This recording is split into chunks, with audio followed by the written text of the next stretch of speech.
Welcome aboard, passengers. Mega Sim here for a recap of the Q&A session last night. Q&A session number 5. Livery Designer, control systems, control schemes and more. So, what they're going to do is, before we even start, they've said that everything they've answered so far and that questions that haven't been answered will be put on the forums next week. He said Monday and then he went, maybe not. So there'll be like a one-stop shop for us to be able to see additional questions that have been answered so far and ones that haven't been, just so we've got a place to look. So, going on to our first point, console. There are some questions about console. Firstly, Steam has got a deluxe version of Train Sim World that comes with East Coast Way as a preserved route. We are definitely getting that from launch day. Now, I personally have East Coast Way on Xbox, so I don't need the deluxe, but on PS4, I might get the deluxe version so I can get East Coast Way, so that's good. Now, we all know that there is no pre-order available on console, but there will be a 2-week after launch, from launch for 2 weeks, 15% discount for us loyal rail fans. But with PS4, you have to go through the game. So you have to go through Train Sim World 2020 to the in-game page to purchase that. It is not available on the PlayStation Store directly. You have to go through the game to get the discount. They believe that Xbox, that you can go through the normal store, but on PS4 you have to go through the game.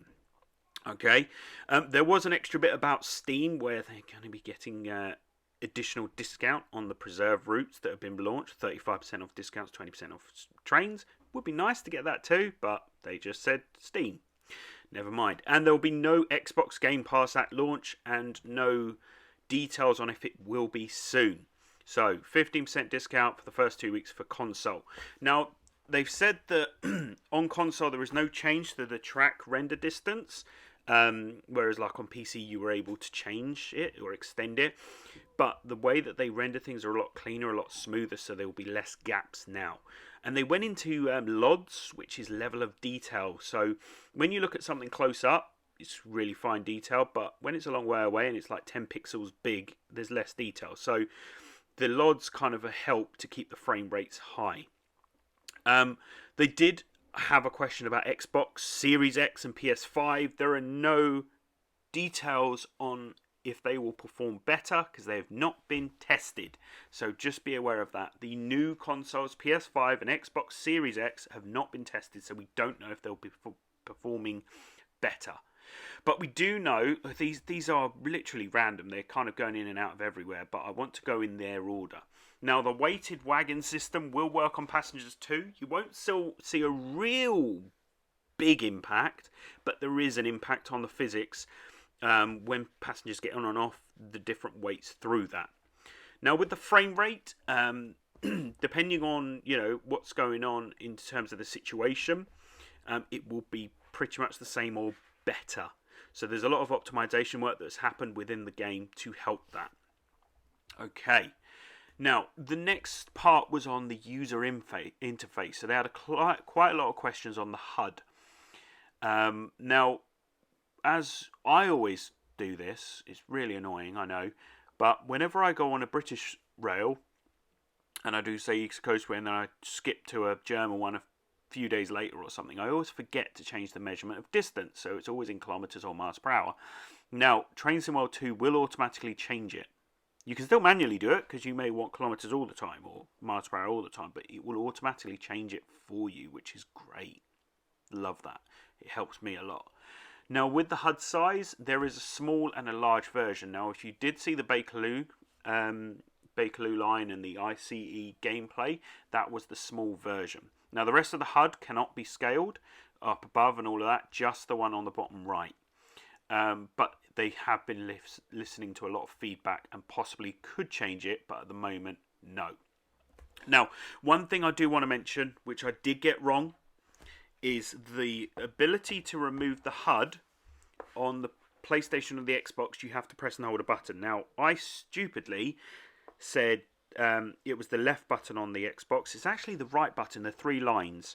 Press and hold that, and with the PS4 it's not the middle button, it's the start button, you know, the options button. You press and hold it and it will remove it. Okay, so just apologies on that, but that's how you're able to do it. And the preserved routes will work with the new HUD. They will work with the new HUD. Okay, so the next point that we had was where was it? There it is. The objective markers, they have their look changed, but it's as the crow flies, not track distance, the same as before. Now we go on to the Livery Designer. So the Livery Designer gives you 300 layers per vehicle. Now they redid it later on, so I'm bringing it back in. Per vehicle. So if you've got the ICE with the so many carriages, it's per carriage. And there were tons of different shapes. They didn't mention the number of shapes, but they did say that you cannot use the logos from the licenses because there are strict rules on how they are applied and approval, so no logos on there. And you cannot upload your own images either. The reason why, because they're trying to figure this out, is the complexity with images. They want them as vector graphics, not PNG, so kind of like being able to sort them out that way. And they can't get that on console, so it's just not possible in the game at the moment. And there is a very large copyright issue. You can't just slap on a sticker or a logo or something because they will get in trouble. So you just got to be careful with that.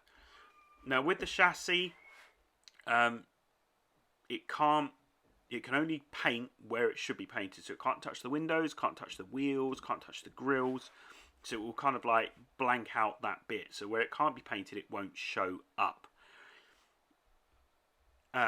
But you can have, there is a flexibility in the scenario planner that if, say, for example, you create 3 different liveries in the scenario planner, you can say what your livery is and what each of the scenario planner is. But with the timetable, it's just, if you choose your special Megasim livery, you will see a mixture of that livery and the standard one in your timetable.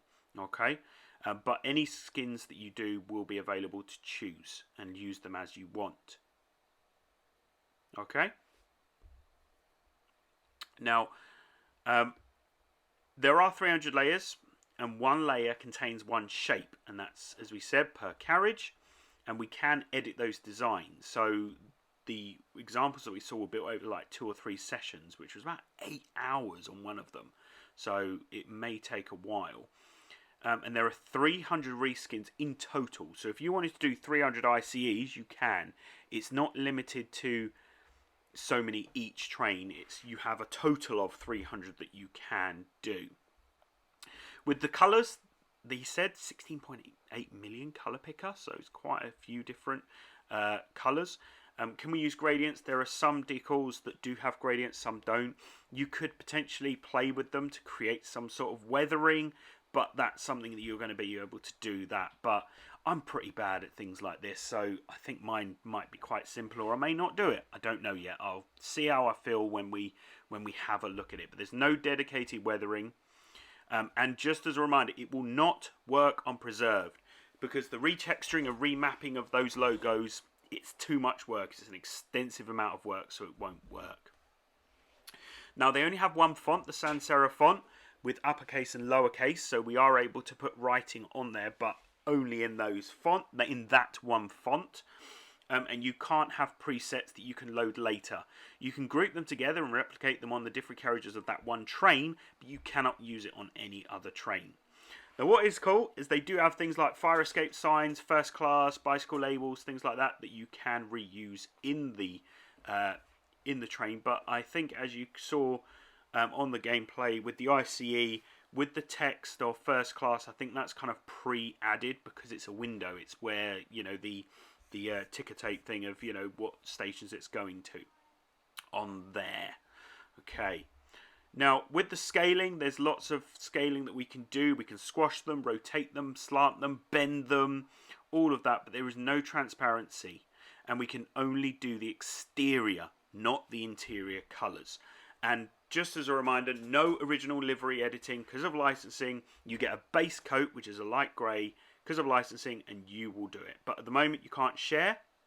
Unofficially you can on PC, but please, I will mention this, be warned, you cannot share an individual livery. It's like the file is containing everything. So if you take it from Bob and give it to yourself, all your liveries will delete and his will take over. So just be careful with that. That's the current thing on there. But they are thinking very highly of feedback and things like that, of implementing possibly community shapes and things like that. So just bear with it. It's version 1. Now the game did crash a few times when they were building these. So they have said save frequently, just save. Keep saving. Don't just do a load of work and it all goes. Be careful with that. Now, then they went on to graphics, okay? So that's quite a popular area. Dynamic clouds. And they showed us the dynamic clouds at 10 times speed over like 60% cloud cover. It looks good. I like it. I like the look of it. And then they went on to the console frame rate. So console frame rate is between 25 and 30 frames per second, okay? And then they came with the question that I've been asking so many times. Will we get 4K? Well, PC we know we'll get 4K. If you have an Xbox One X or a PS4 Pro, it is in 4K. Okay? It's in 4K for the higher spec PS4 Pro and Xbox One X. If you have an Xbox One or Xbox One S or PS4, standard 1080. Now with the 4K, it's a much cleaner picture. So if you add an Xbox One X or a PS4 Pro but into a 1080 screen, it will keep it at 4K but downgrade it through the console, but it will be a lot cleaner image. So we are finally hearing that answer. 4K is definitely coming to PS4 Pro and Xbox One X, which is great. It's great news. But I have a PS4 Pro. I don't have a PS4 Pro. I have a PS4 and I have an Xbox One S. Anyway, the lighting is now complete. So what we saw on Bakerloo and Ice, on the ICE, on the Köln, on the Schnellfahrstrecke, that is the lighting. They then went into the external camera zoom. So internal zoom is possible on console because when you're sitting down, you're not really going forwards and backwards, so you can zoom in and out. Whereas externally, the joystick is forwards and backwards. So I think they should add the possibility of doing that, but on keyboard. You know, we've got low and high horns on keyboard, so give us a mapping to do the zoom in and out externally on keyboard only. Look, if we're serious gamers using Train Sim World 2, then we will have a keyboard. We all have a keyboard. I've got a keyboard plugged in, and so is everyone else that are using it seriously. Okay? There is a way to turn off the camera sway, so if you don't like the camera sway, I don't mind it until I want to open the doors and I move forward, but yeah. With blur effect, it's available on PC where you can switch it off, but not on console. There was a couple of things they mentioned about screenshots on PS4 and Xbox.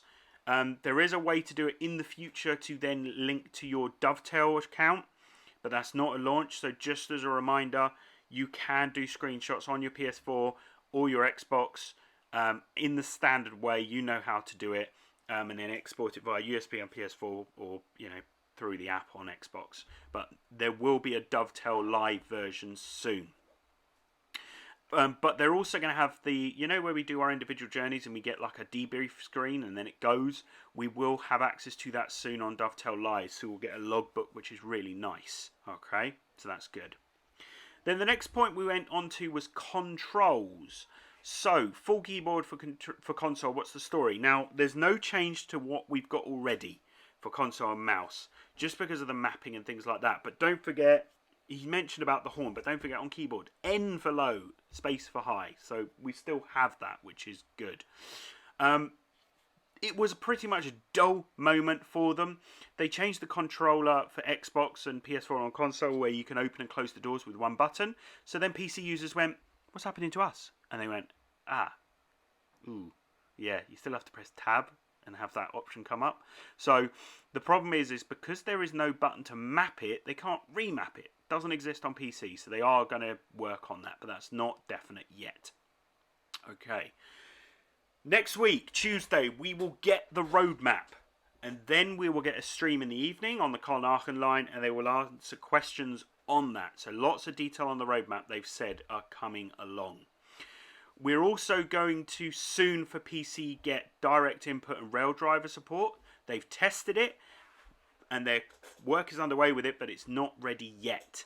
And they've actually used preserved lines for that. So they will be getting that soon, but just not yet. But they want to hear about all our interesting ideas. They want feedback. They want the ability to hear all of that. Now, they then went on a bit with the reward systems. So leveling up with trophies, achievements, action points, mastery. So mastery is not present in day 1 on Train Sim World 2, but they will be coming soon. And challenges. There isn't a plan for a DTG leaderboard, but it could come soon. Now, there were issues with PS4 trophies. One were broken on Train Sim World 2020. The dev team have done all the trophies and all of them were completed. So we know that the core set of achievements definitely work. And all have been earned. Now, there are core game achievements where it's like how many miles you've driven and things like that. But there are also DLC achievements too, so just be aware of that. But the scoring is the same. But what's really cool is you can see how many points it is before you figure it out. So how many points, okay, X amount of points to achieve silver, X amount of points to achieve gold. So you can see that. And there are Train Sim World 1 achievements and Train Sim World 2 achievements, but they are not crossing over. So the preserve will not cross over with the Train Sim World 2 achievements, okay? But we can achieve experience points on the scenario planner, and action points will as well. Then the last section we had was the scenario planner. Can scenarios be edited? Yes, you can go back in, you can edit them, you can tweak them, you can change the train, all good. Don't forget that AI trains will just spawn from A to B. You can't just walk about and create something, spawn on foot. No, you drive from A to B. It's a driving train experience with the AI moving around. But there are paths to start on depots, so that's good. On some of the routes, not all of the routes, so just be aware of that. But they are looking at the pathing and seeing if there's any additional things that they can do with that. But this is version 1. Feedback is greatly appreciated to work on that. With regards to the Bakerloo Line scenario planner, info screens, no, the passenger screens that work at the moment are based on the timetable. They didn't actually say if they'll be on or off for the scenario planner, so I'm not sure on that. But remember, scenarios A to B, not A to B to A. So you would have to create 2 scenarios if you want to go from Brighton to Eastbourne, and then the second one from Eastbourne to Brighton, okay? There isn't a time restriction constraint on the scenario, but just be aware that the AI trains, when they get to the end of the destination, they stop. They stop, and that's it. They're stuck. So just be aware that when you are creating AI trains, that you've got to stagger them. But remember, once you pass them, who cares where they go? But they will start backing up. So if you put too many on for where you are, you may see a lot of them queuing up. So just be aware of that. Okay. Will the scenario planner use PZB? Yes. Everything is still functional as long as it's on that track, I believe. Because, you know, if you stick an ICE on... Well, actually, they didn't answer that. What if you stick an ICE on the Bakerloo line? Will PZB work?